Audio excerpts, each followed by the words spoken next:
Ladies and gentlemen, the world cannot pretend that the conflict playing out today is one limited to the perimeter of Ukraine. It's not. It's completely global. And who will play the next move? Will Putin push a weak West even further? Will NATO move beyond hollow condemnations? Or will the next move be played by China, starting with Taiwan? Let's debate.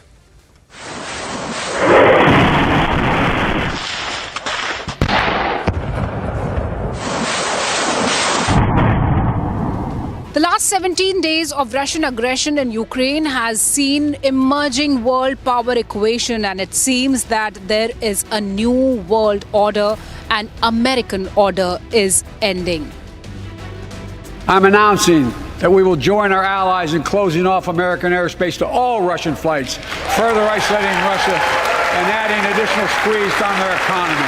Подчеркну, в боевых действиях не участвуют и не будут участвовать солдаты, проходящие срочную службу. И не будет проводиться и дополнительный призыв резервистов из запаса. Поставленные задачи решают только профессиональные военные. Through the Russian-Ukrainian war, America has been trying to prove its position, and now the Vice President of United States, along with the Secretary of Defense, may be on a world tour to consolidate a bloc. But the fact is, Germany has refused to go all in. Aber es gibt neben dem Überfall auf die Ukraine und den Opfern, die wir dort beklagen müssen, auch ein weiteres Opfer. Und das ist Russland, das sich um seine eigenen Perspektiven gebracht hat. Und darunter werden eben nicht nur der Staat. French President Emmanuel Macron has raised concerns in the EU summit on Friday, and since then he has been making calls to President Putin to discuss the war situation. Turkey hopes to mediate and is not directly aligning with America.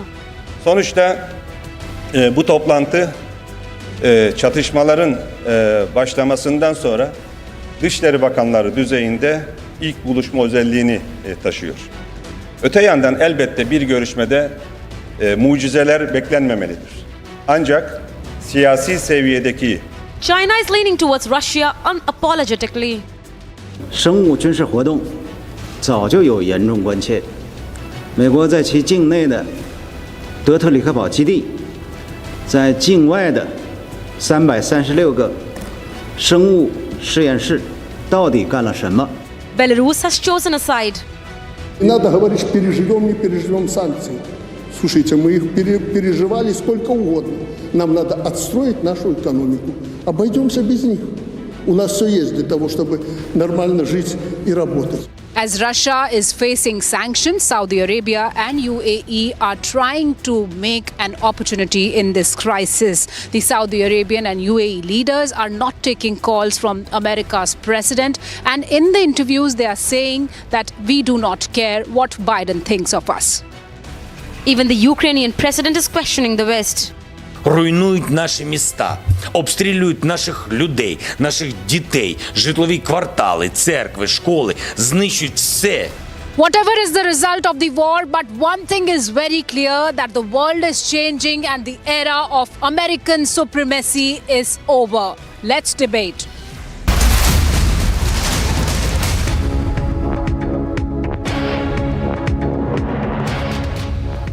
Okay, Shawan is on location. He's moving in somewhere close to Ukraine. I think I had him live, but I may have lost the audio link. I think there's a convoy going behind him. He wants to show us something. Yes, Shawan, over to you, live. Yes, Shawan, over to you. Well, in fact, Arnab, we are reporting live from Kiev Oblast. Now, this is the place where we have seen the kind of shelling that's taking place. A lot of movement of the convoy from the Ukrainian side. And right now, the latest that has come in from the Ukraine's Ministry of Internal Affairs, they are still maintaining that Russians haven't been able to enter the center of Kiev. They are still saying 20 kilometers away. In fact, the advisor to President Zelensky a short while back has also released a video trying to indicate that everything is in normal with a cup of coffee. The advisor of the president was walking on the streets of Kiev. So there is an attempt that is being made right now by President Zelensky's administration that they are in control, while at the same time they've also put out this indication that they're willing to negotiate. The advisor just a short while back said that they're willing to negotiate with Russia. They're saying that all the other talk options, even with the foreign minister, is still open, but they are certainly not very happy with the fact that Belarus being the very place for those negotiations to take place, because they believe that Belarus has already aligned with Russia. They've given their territory to the Russian troops to carry out attacks on Ukraine, so they're not okay with the fact that these talks or these peace talks are going to take place in Belarus. They're looking at another location altogether, Jerusalem becoming one of the options open to the Zelensky administration for any sort of talks that are going to take place with Russia. So yes, they're saying talks can happen without any sort of precondition. I think it's a sign of the growing pressure. Sign of the growing pressure, without a doubt, Shravan. Sign of the growing pressure on the Ukrainians. Moving on to my panel, I'll stay safe there. We're going to come back to you, Shravan. Stay safe. And joining us from Quebec City is the professor of political science and from the Laval University in Quebec City, Canada, Eric Duchesne. Peter Zalmayev of the Eurasia Democracy Initiative is joining us from Kiev on this evening when Zelensky is reaching out to Putin for talks. Brahma Chelani also with us. Zelensky says to Putin, meet me in Jerusalem, and Putin's propaganda machinery responds. Dr. Wail Awad, senior and political analyst joining us from Delhi. Russia's machinery responds by saying that Ukraine's Mi-24 helicopter, 3 UAVs, including a Bayraktar drone, have just been downed by the Russian forces. So Russia's moving in. Cynthia Farahat is an author and fellow at the Middle East Forum. Tatiana Kokareva is deputy chief of Sputnik websites. And Andrew K.P. Leung is giving us the China perspective. Now, first of all, Tatiana, can I get you into the debate with Peter from Kiev? Shouldn't Putin respond? After all, Zelensky wants to meet him. The Israeli Prime Minister is willing to negotiate. Is willing to negotiate. Jerusalem is a neutral location. And Putin, all he has to do is get on a plane, fly down to Jerusalem, meet Zelensky, and sort it out. This is a reach out from Zelensky, isn't it, Tatiana? It's a good reach out. Hopefully so.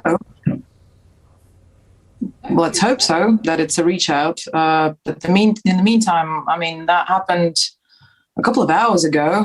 I dare say we've waited for President Zelensky to actually reach out for days and days now. So, well, he can wait a couple of hours, hopefully. We still have to hear from the Israeli side, because it just literally was the announcement by the Ukrainian president and nobody else. He said that he proposed the meeting and that he proposed it to the Israeli prime minister. We haven't heard from the Israeli prime minister yet, as far as I see right now. And we'll have to wait and see what comes of it. I don't think that anybody can predict the answers from either side just yet. Israel has to agree first and foremost,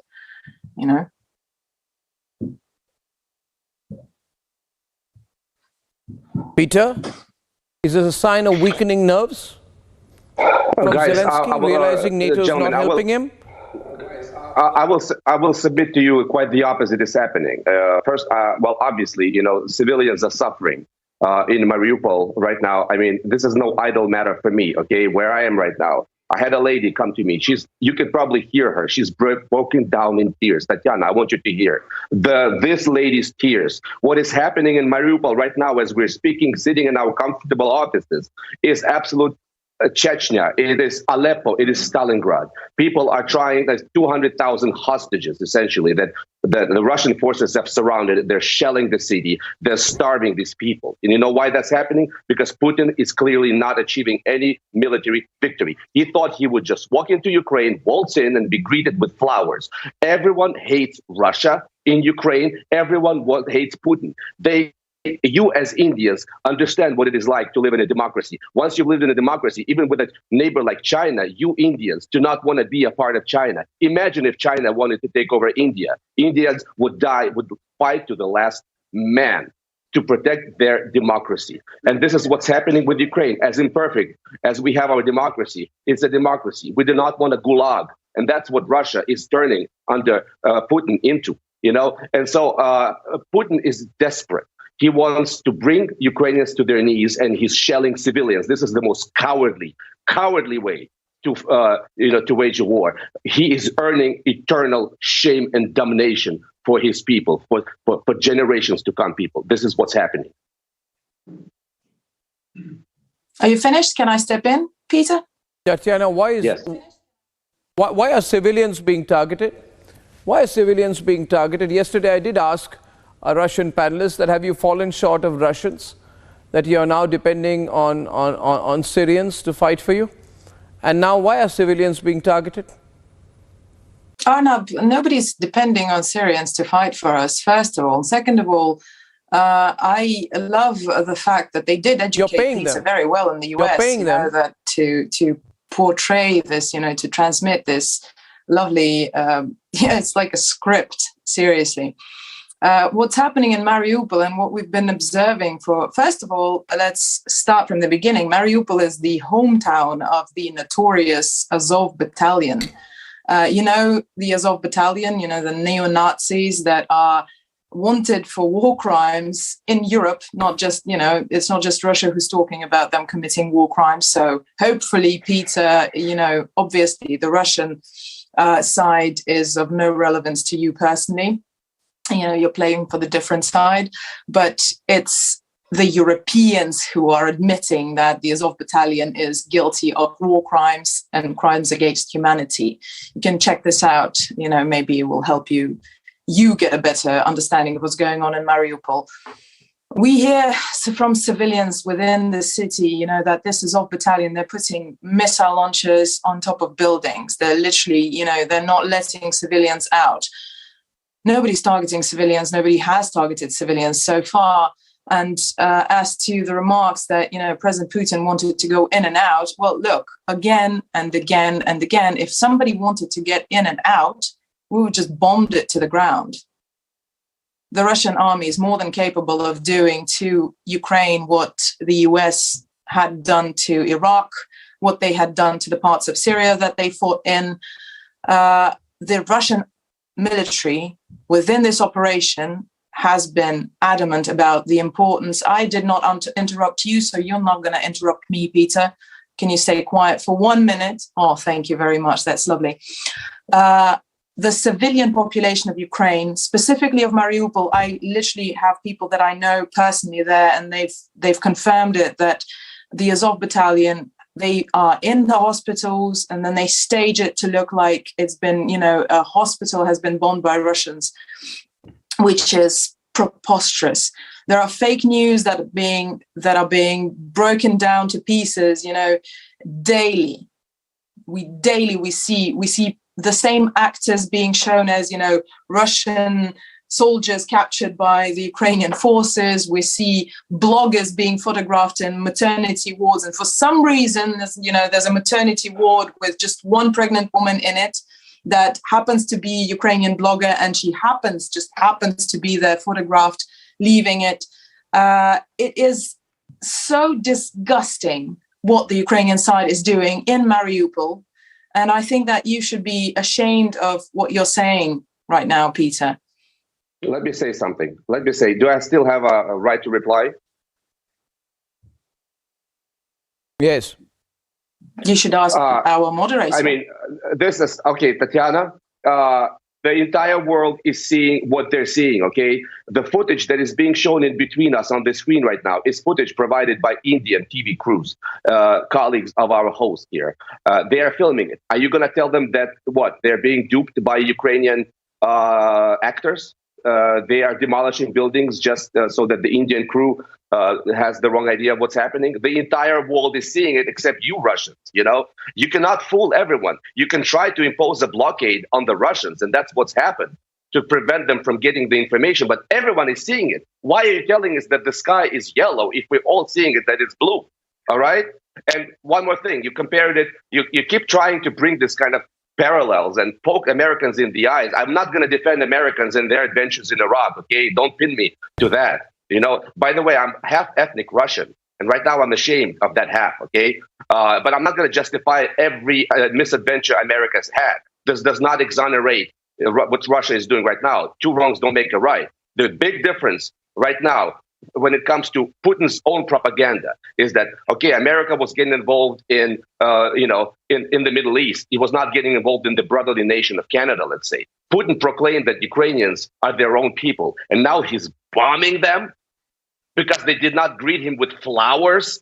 That is the end of the Russian idea, guys. Russia is not gonna outlive this bloody tyrant. This is the end of the Russian project, Tatiana. You better be looking for a job. You're already out of a job. They shut down Sputnik. They shut down Russia Today as the worst kinds of propaganda. You are enabling a dictator. Do you understand that with every passing day, you're earning, they're collecting evidence against you. You and Simonian and all these people are going to be tried in military court. You're still young. You're going to see that day. You're going to be tried, okay? Putin's going to be run out of town. You will be held accountable. You better think about it now. I appeal to you. Stop covering up this bloody dictator who is like our 21st century Hitler. I see perfect parallels between Putin and Hitler.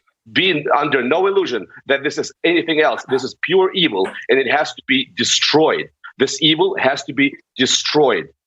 Tanya, you are enabling evil right now. Don't Tanya me. This is disrespectful. I've only seen you twice, and it's the truth.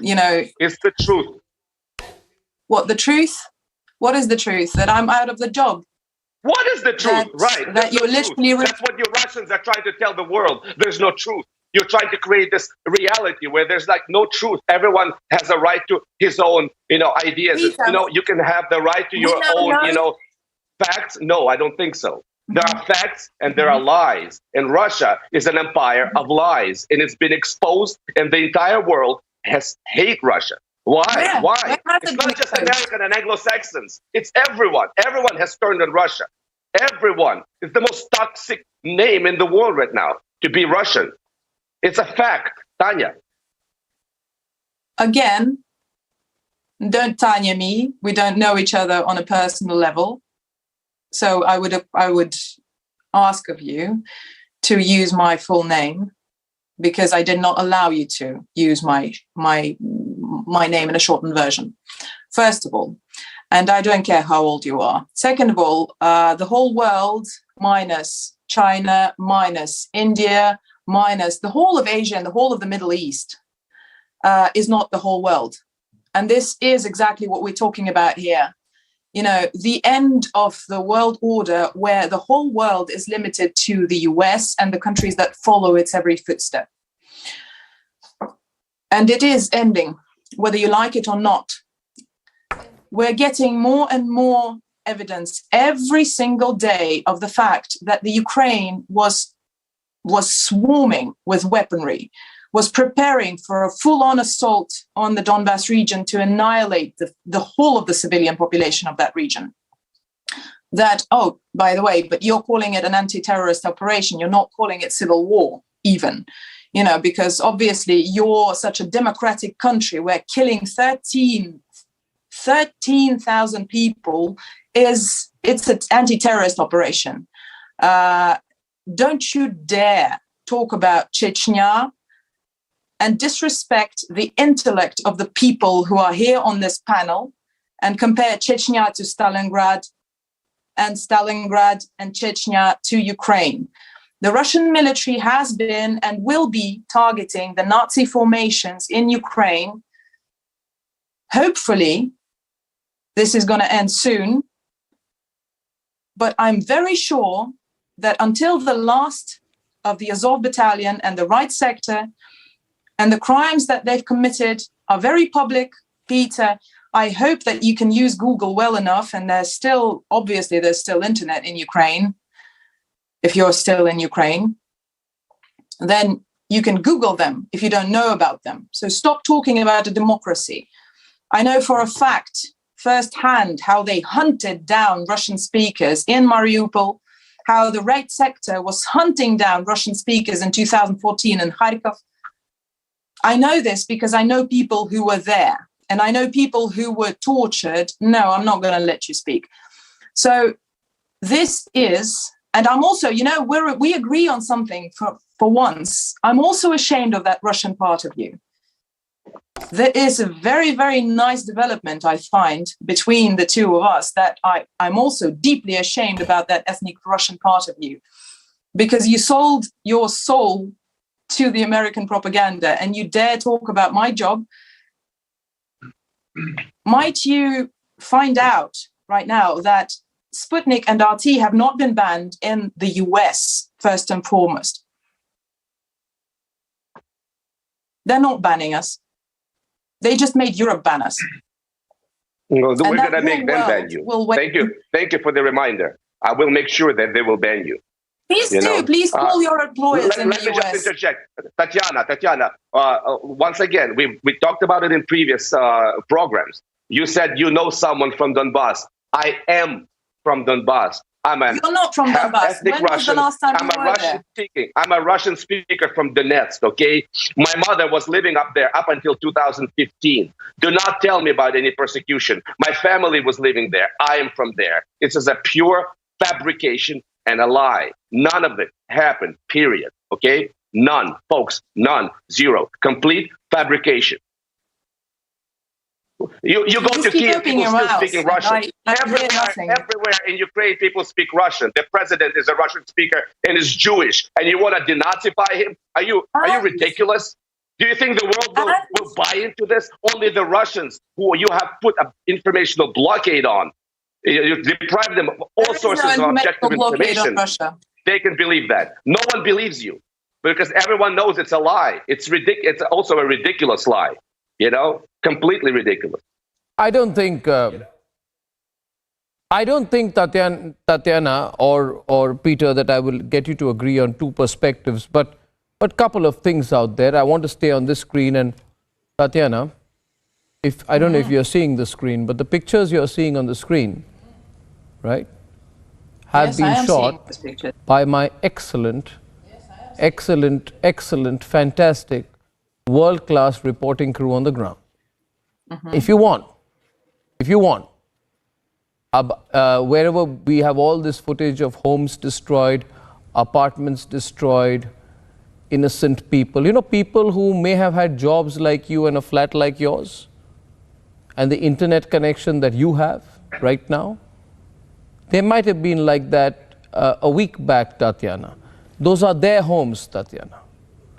Now imagine if someone does that to your home, and you're screaming to the world, allow me to complete, Tatiana, and you're screaming to the world, I've lost my home, I've lost my family, I've lost everything. Oh, did I lose your video link? Yeah. And the world says, no, that's propaganda.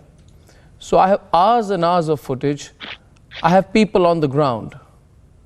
And I would only request you that while you have every right, Tatiana, to defend your country's strategic interests and play a role. You see my reporter there, his name is Shawan Sen, one of India's best journalists. He's on the ground. He's not making it up. I'm telling you, this is not artificial intelligence that has put this footage. You see that reporter there? Those are my reporters. Right? So what I want you to tell you only as one journalist to another is that please, while you have every right to defend your country's strategic interests, do not put yourself into in an information vacuum, where you will only believe what you're hearing from the sources who you trust. Because that will not be appropriate. And I do think that it's not even in the long-term interests of Russia. And I'm telling you, Tatiana, this is coming from someone, by the way, okay? And yesterday I had former American officials on my program. By the way, Peter, I want to tell you, right? And I questioned them on their development of bioweapons. I asked them why there were 16 biolabs on Ukrainian soil. I said, nobody has questioned America's intent, designs, or contrived history as I have. But I just wanted to tell you that, Tatiana, that you're not being fair to the facts either. So that was just a response to you. And now I want to go back to the issue you raised about the change in the world order. Let's go to that because there are many panelists waiting. Fact is, Eric, I want to come to you. You know, you just look at the way in which the UAE is snubbing America.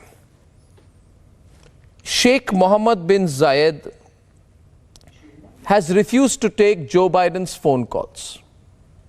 He's just signed multi-billion-dollar deals with China. Saudi doesn't care about you. Mohammed bin Salman does not talk to Biden anymore. America has become irrelevant. Bennett is mediating. Biden is nowhere. Eric, Germany is bypassing America. You know, the German chancellor says we will not stop our energy imports to Europe. The world order is changing, Eric, and it's changing before your eyes. Please, what do you think? Well, I think there is some truth to what you are saying. If you're putting things in the context of the war in Ukraine, it is true that maybe the Americans have not necessarily taken a strong lead, but it remains to be found because I think that the main question is about hegemonic decline, and we have to reflect on what is the hegemony in the first place. We define hegemony as the largest economic and military power, which is still the case for the United States. Although we can talk of a relative decline, especially in the face of rapidly rising Chinese power. But there are three ways as well. Three elements of hegemony. So the first one is this, the one I've just defined. You need to have the opportunity, and you need to have the power. You need to have the willingness. And I think what brings the Ukrainian war, if we compare under Biden and what was under Trump previously, we can say that the Americans are actually taking a more important role, but probably not as much as some may wish or decry. And the third aspect, and I think that's where we're coming to your question, there has to be willingness to follow the lead of the hegemonic power. And so that's where maybe we can decry some of the leadership of the Americans. It is no surprise that when China reached out to Macron and Scholz and trying, obviously, I think that was, I would say strategically a smart move on their part, not trying to get the American involved in trying to find a peaceful settlement to the war in Ukraine and trying to divide Europe and America, divide the transatlantic alliance. But it remains to be seen. The war, I think that the war itself in Ukraine is bringing the United States closer to Europe. No, I think the way. Yes, okay, go ahead. The other way of looking at it, I'd like to get Cynthia in and Andrew in. The other way of looking at it, Cynthia, is that no one trusts America anymore. It is the great American fall. America does not deliver on its promises. It has led Zelensky up the garden path and dropped him like a hot brick. Antony Blinken on 7th March said that they will send fighter jets. to Ukraine on then Biden shot down the idea. Joe Biden said that it is Russia. If Russia targets Americans in Ukraine, we will respond forcefully. Now America, instead of sending troops, has allowed its citizens to fight in Ukraine. It's sending a mercenary force. So, you know, America's time is up. This is my view. I want Cynthia and Brahma Chalani and everyone to come on it, because it's a weakened power. It truly does not have the capacity to respond militarily or with effectiveness. What do you think, Cynthia? Unfortunately, I agree with you because but when you look at the American response to Russia, it's part of a pattern that the Biden regime has adopted towards countries and issues across the globe. And also when you look at the broader picture of democratic governments and the relationships with Russia, they have been cheering for the Bolshevik Revolution. In 1917, FDR was shamelessly allying with Stalin.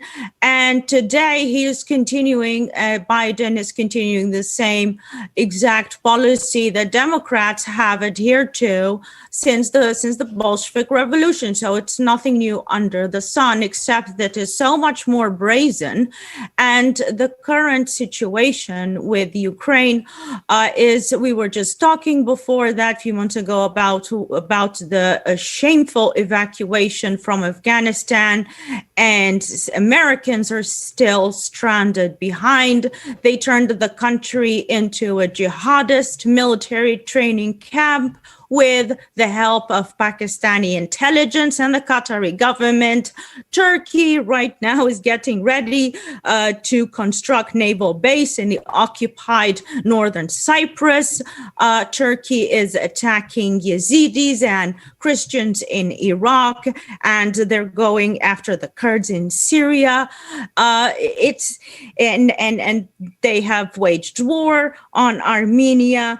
It's a part of a larger pattern where they have disavowed, this administration has disavowed every decent democratic and American and free value and its own basis of constitution, and to uphold what is true and what is right. What they're doing with Russia, they're doing across the board. Yeah. No, the decline of President Joe Biden's cognitive functions is not a secret. I look at this as part of Barack Obama's third term.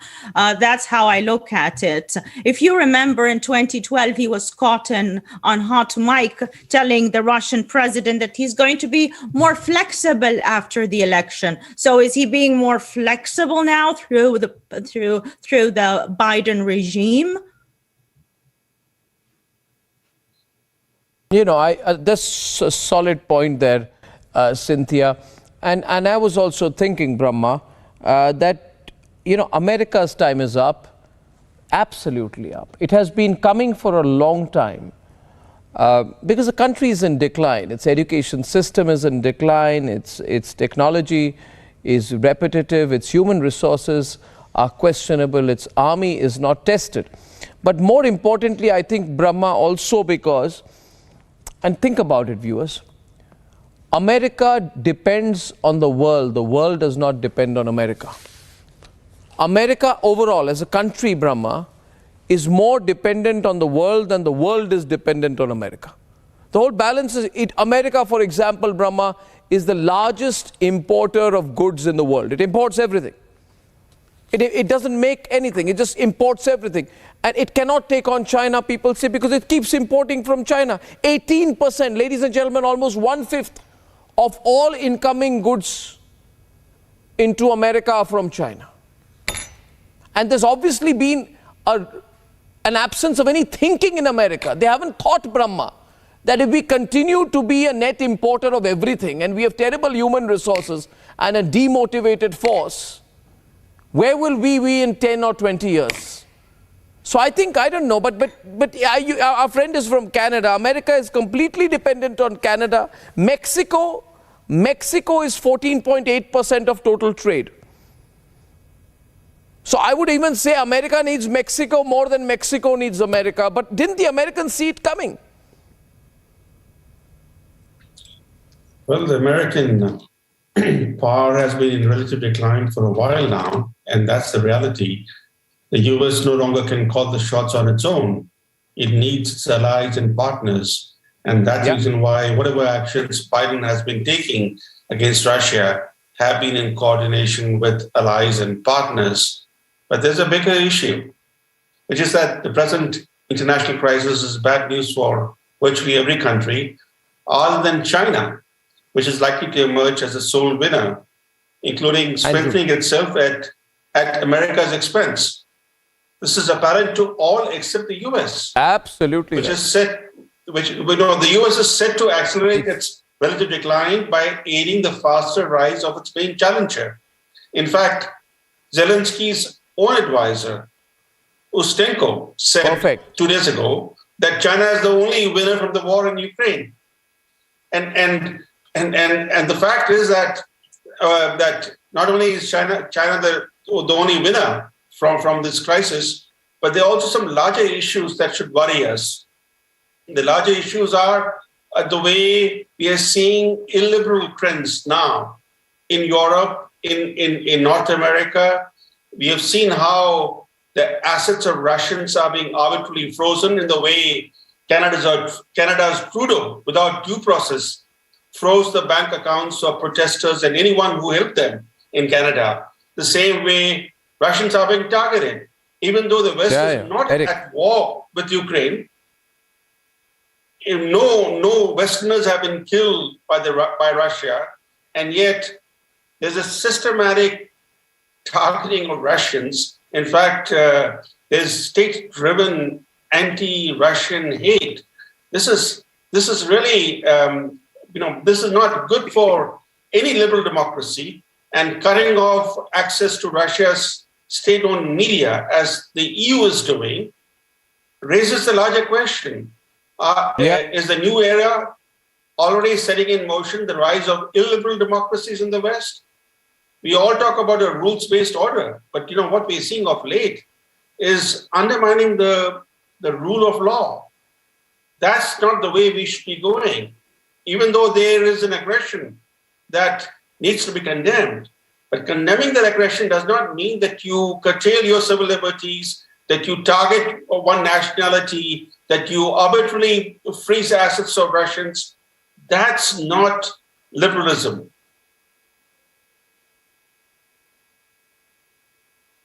Yeah. No, I think that's so true. And fact is, Andrew, it's unfortunate that China is aiming to benefit from this. But bottom line is this: Brahma, China is a bigger economy. Russia is a smaller economy. The Indian economy is far more effective, far larger, and far faster growing than Russia's. So you can do this to Russia, As a smaller economy, Tatiana, you can deal a blow to Russia. The Americans can't touch China. The real test will be Brahma. They have a trade surplus of China with America. America needs China. China does not need America economically. In fact, America is totally dependent on India for IT services. America depends on China for minerals, metals, even antibiotics, everything. So America is really weak, ladies and gentlemen. The point to be understood, Dr. Wael Awad, is that all of this is happening when America is at its weakest. And the whole world asks, why is America responding? Why isn't America responding? It's not got to do, Cynthia, with the debate on the cognitive functions of a weak American president. It is to do with the essential weakness of America as a country, as an economy, as a military. I think that's the point. And I think, Dr. Awad, China is is winning multiple games in one blow by pushing Russia into this battle. But will it change the way the world operates?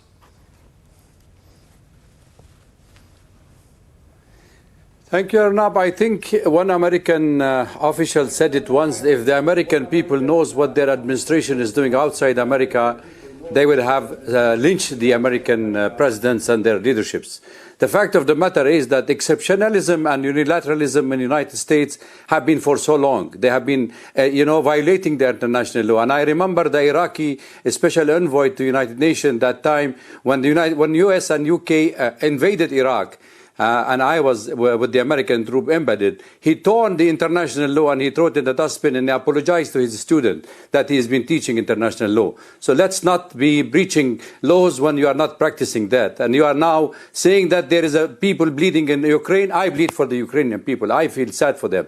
But if you don't feel sad for the millions of Iraqis died in the American guns, if you don't feel sad for the 21 million Yemenis are suffering and are starving and nobody's bothering about it, if you don't bother about 5 million Syrians have been displaced and they've been used by Erdogan, the de facto Khalifa, then you are not a human being. If you want to talk humanity, ask me about humanity. I cover all these wars. I have seen the American pilots firing at the Iraqis, retreating powers in the second Gulf War. And what he was saying, he feels sorry that he doesn't have more ammunition to throw at the Iraqi war when they have promised them that they will not kill retreating Iraqi soldiers. So you wanted to tell me that you see a dead body? You don't see a building in Iraq was blown up. You can see only dead bodies burn out with the use of banned phosphorus bomb. You don't come and tell me that the United States is teaching us democracy and values that they have upheld the American people. If the American people love democracy, we love the American people, but they don't know what their administration is doing all around the world. So I think the American exceptionalism era has been over, and it is the time for the Asian century.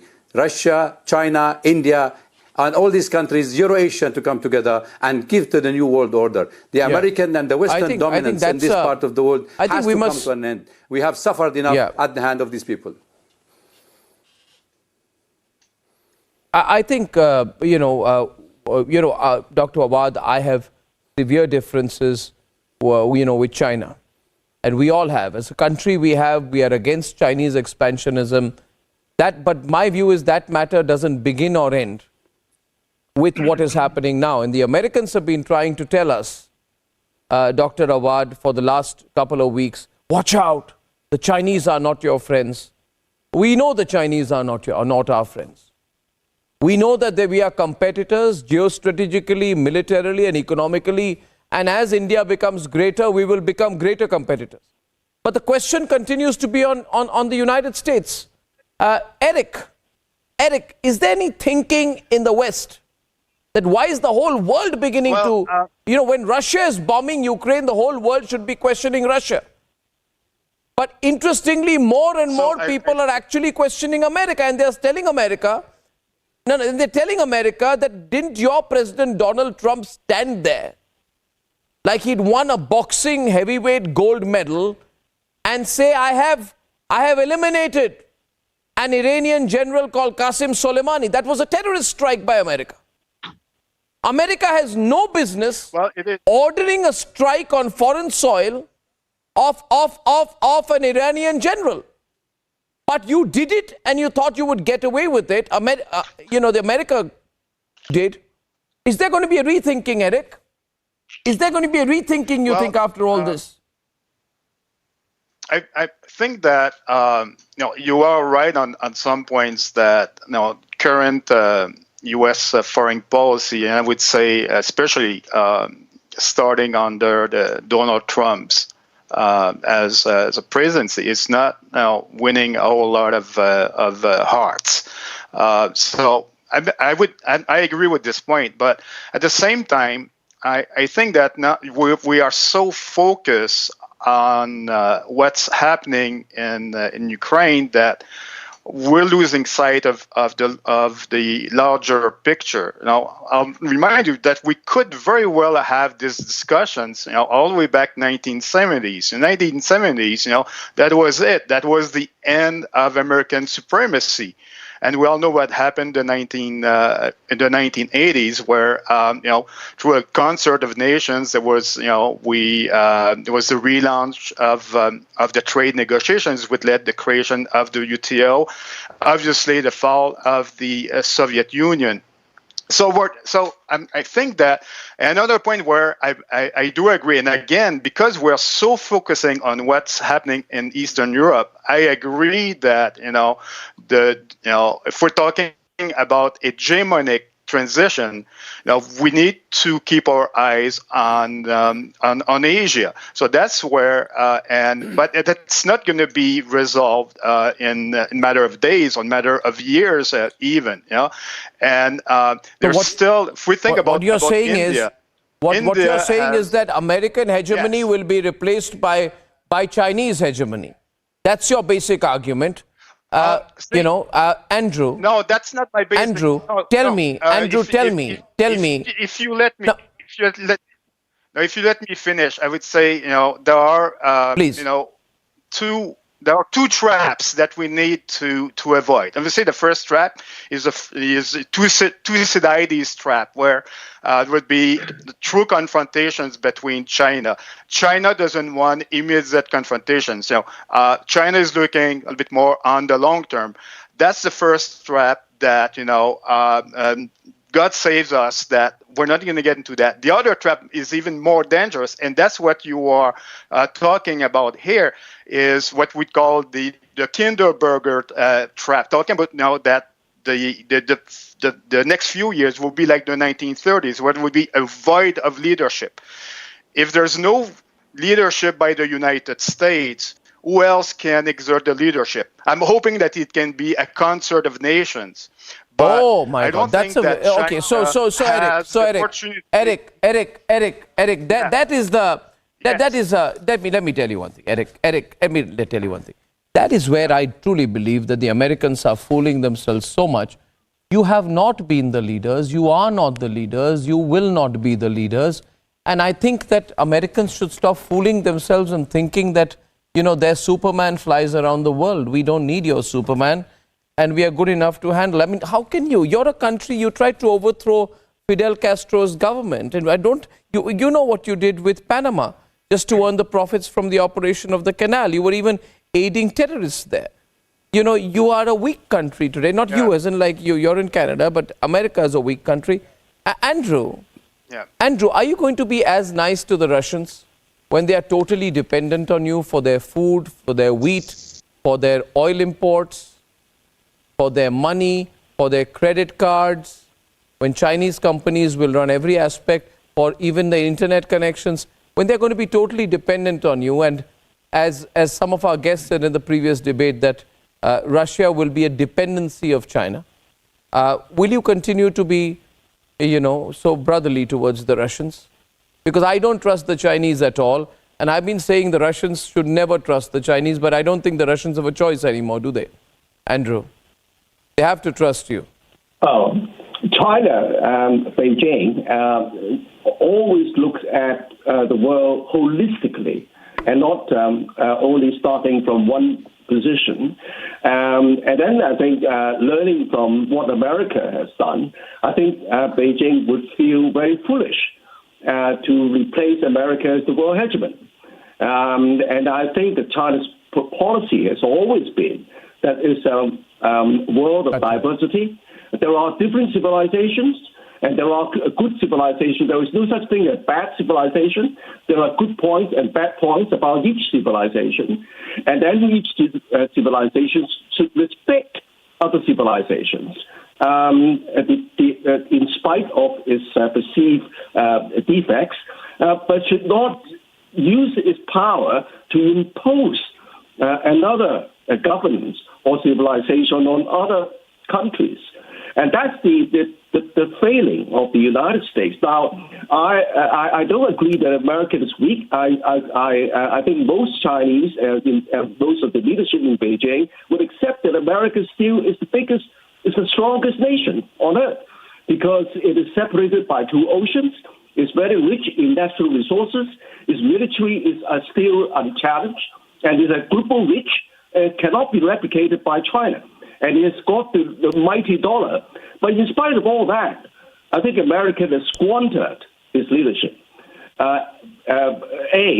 By trying to impose its unilateral kind of model on other countries which accept that and creating a lot of havoc around the world. Now, funnily enough, we talk about the Ukraine crisis. In fact, if we look at the commentary in the United States, they've been rubbing their hands and say, wow, this is a godsend to American leadership. Look at how America succeeded in rallying the entire European Union and in spite of all the divisions over Ukraine. But this is only a one-sided picture. But as pointed out in this panel, America has been squandering its leadership and has exposed its false mantle of trying to use the mantle of democracy to achieve its clearly, I'd say from everything we are hearing, momentarily, Russia is stronger. Unique trajectory. Momentarily, Russia is stronger. Economically, China will overtake America. Strategically, NATO is a flop. Markets-wise, the dollar is dying. And fact of the matter is, ladies and gentlemen, there's a massive shift in the world order. Let's face it. I shall see you tomorrow at 8. We'll have a special edition of The Debate, looking at the breaking news coming in from Ukraine, having roundtable discussions, and of course, the latest breaking news all over the country. Till tomorrow evening for a special edition at 8. Good night and goodbye.